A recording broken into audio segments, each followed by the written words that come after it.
బిస్మిల్లాహిర్రహ్మానిర్రహీం. అస్సలాము అలైకుం వరహ్మతుల్లాహి వబరకాతుహు. ప్రియమైన ముస్లిం సోదరులారా, సోదరీమణులారా, ఈరోజు మనం ఒక చాలా ముఖ్యమైన విషయాన్ని తెలుసుకుందాం. అది మన ప్రవక్త ముహమ్మద్ సల్లల్లాహు అలైహి వసల్లం గారు జీవితం మరియు ఒక ముమిన్ యొక్క బాధ్యత.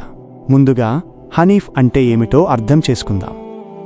హనీఫ్ అంటే ఈ లోకపు మోహం నుంచి దూరంగా ఉండి పూర్తిగా అల్లాహ్ సుబ్హానహు వ తఆలా గారి వైపు తిరిగిన వ్యక్తి. అల్లాహ్ సుబ్హానహు వ తఆలా గారు ఖుర్ఆన్లో చెప్పారు, ఇబ్రాహీం అలైహిస్సలాం గారు ఒక నిజమైన హనీఫ్ అని. 3వ సూర 67వ ఆయత్. ఇప్పుడు మన జీవితంలో ఎలా అనుసరించాలి? ఉదాహరణకు, మనం రోజూ ఫోన్, సోషల్ మీడియా, డబ్బు, పేరు ప్రతిష్టల కోసం పరుగులు తీస్తుంటాం. కానీ నమాజ్ టైం వస్తే వాయిదా వేస్తాం. ఇది హనీఫ్ మార్గం కాదు. నిజమైన హనీఫ్ ఎవరు అంటే అల్లాహ్ గారి ఆజ్ఞకు ప్రాధాన్యత ఇచ్చేవాడు. ప్రియమైన వార్లారా, ప్రవక్తలు అందరిలో ఉత్తములు.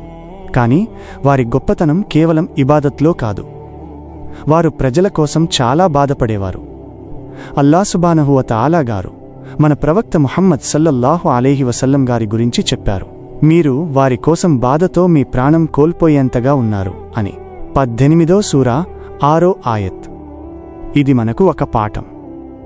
మన చుట్టూ ఉన్నవాళ్లు నమాజ్ చేయకపోతే, తప్పు మార్గంలో ఉంటే మనం కనీసం ఒక్కసారి ప్రేమతో చెప్పామా? లేక అది వాళ్ల విషయం అని వదిలేశామా? ప్రవక్త దావూద్ అలైహిస్సలాం గారి సంఘటన మనకు మరో పాఠం చెబుతుంది. 2 వ్యక్తులు గోడ దాటి వచ్చి సమస్య చెప్పినప్పుడు ఆయన వెంటనే తీర్పు చెప్పారు. 38వ సూర 21 నుంచి 24 ఆయతులు. ఇది ఏమి చూపిస్తుంది అంటే ప్రవక్తల పని ప్రజల సమస్యలు పరిష్కరించడం, వారికి న్యాయం చేయడం. ఉదాహరణకు, మన ఇంట్లో లేదా ఫ్రెండ్స్లో 2 మధ్య గొడవ వస్తే మనం న్యాయంగా మాట్లాడుతున్నామా లేక ఒక పక్షం పట్టుకుంటున్నామా?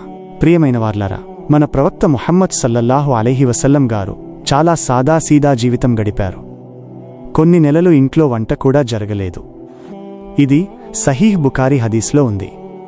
ఇప్పుడు మన పరిస్థితి చూడండి.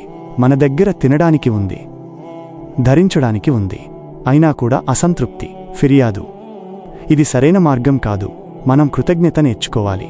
మరో ముఖ్యమైన విషయం, మన ప్రవక్త ముహమ్మద్ సల్లల్లాహు అలైహి వసల్లం గారు చివరి ప్రవక్త. 33వ సూర 40వ ఆయత్. ఇప్పుడు ఈ దీన్ను ఇతరులకు చెప్పే బాధ్యత ఎవరిది అంటే మన అందరిది. ప్రవక్త ముహమ్మద్ సల్లల్లాహు అలైహి వసల్లం గారు చెప్పారు, నా నుండి ఒక ఆయత్తైనా చెప్పండి. ఇది సహీహ్ బుఖారీ హదీస్. ఇప్పుడు మనం ఎలా చేయాలి?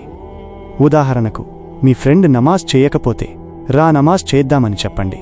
మీ కుటుంబంలో ఎవ్వరూ ఇస్లామిక్ విషయం తెలియకపోతే చిన్న వీడియో షేర్ చేయండి. ఒక మంచి హదీస్ పంపండి. ఇదే దావత్. ప్రియమైన వార్లారా, మన ప్రవక్త ముహమ్మద్ సల్లల్లాహు అలైహి వసల్లం గారు హిజ్రత్ చేశారు. ఎన్నో కష్టాలు ఎదుర్కొన్నారు. చివరికి అల్లాహ్ సుబ్హానహు వ తఆలా గారు చెప్పారు, ఈరోజు నేను మీ ధర్మాన్ని సంపూర్ణం చేశాను అని. 5వ సూర 3వ ఆయత్. ఇది మనకు చెబుతుంది, ఇస్లాం సంపూర్ణ జీవన విధానం. మనం దాన్ని పూర్తిగా అనుసరించాలి, కొంత మాత్రమే కాదు. చివరిగా, మన ప్రవక్త ముహమ్మద్ సల్లల్లాహు అలైహి వసల్లం గారి స్వభావం. ఆయన చాలా వినయంగా ఉండేవారు, చాలా కరుణ కలిగినవారు. ఆయన చెప్పారు, సృష్టులపై కరుణ చూపే వారిపై అల్లాహ్ కరుణ చూపుతాడు. ఇది సహీహ్ తిర్మిజీ హదీస్. ఇప్పుడు మనల్ని మనం అడగాలి, మనం ఇతరులపై కరుణ చూపుతున్నామా లేక కోపం, ద్వేషం పెంచుకుంటున్నామా? ముగింపుగా, ఒక ముమిన్ జీవితంలో 3 ముఖ్యమైన విషయాలు ఉండాలి. అల్లాహ్ సుబ్హానహు వ తఆలా గారితో బలమైన సంబంధం, ప్రవక్త ముహమ్మద్ సల్లల్లాహు అలైహి వసల్లం గారి మార్గం మరియు ఇతరులకు హిదాయత్ చెప్పే బాధ్యత. అల్లాహ్ సుబ్హానహు వ తఆలా గారు మనందరికీ సరిగా అర్థం చేసుకుని అమలు చేసే తౌఫీక్ ఇవ్వాలి. మన పాపాలను క్షమించాలి, మన కుటుంబాలను రక్షించాలి, మొత్తం ఉమ్మత్కు హిదాయత్ ఇవ్వాలి, కష్టాల్లో ఉన్నవారికి సహాయం చేయాలి. ఆమీన్.